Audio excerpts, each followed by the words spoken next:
নমস্কার, মিঠুর হেসেল থেকে মিঠু বলছি। আজকে একটু বানাতে ইচ্ছা করছে ঢ্যাঁড়স ভাপা, তাই বানাচ্ছি।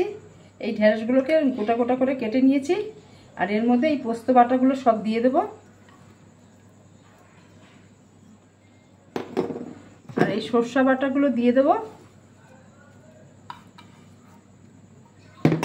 এই নারকেল কুড়োগুলো দিয়ে দেবো, কুড়িয়ে রাখা নারকেল। এবার নুন দেব, এই হলুদ দেব, বেশি দেব না, আর কাঁচা লঙ্কাগুলো দিয়ে দেব, আর সরষের তেল, বেশি করে সরষের তেল দেব।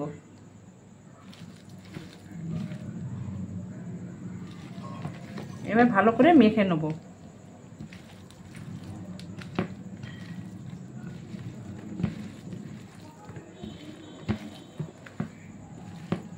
কড়াইতে তেল দিলাম, বেশি তেল দেব না, কেন ম্যারিনেট করার সময় তেল দিয়েছি দেখেছেন।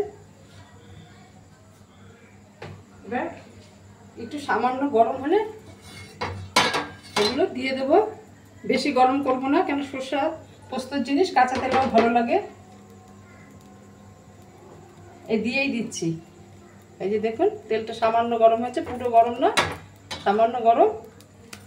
এবার এই মাখা ঢেঁড়সগুলো এর মধ্যে দিয়ে দেব। একদম কম আঁচে হবে।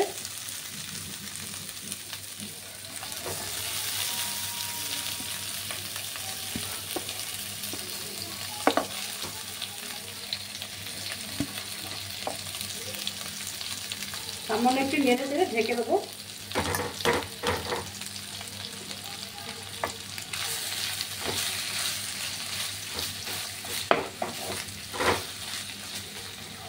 একটু নেড়ে চেড়ে নিই।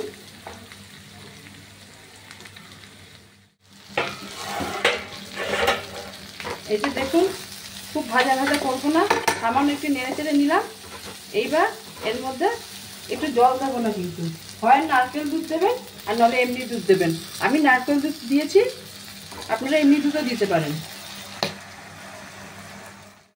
একটু মিষ্টি দিয়ে দেবো, তারপর ঢেকে দেবো।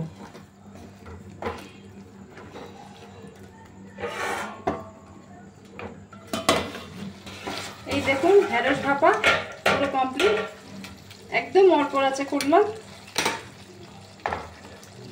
এরকম ভাবে করে দেখবেন, অবশ্যই অবশ্যই ভালো লাগবে।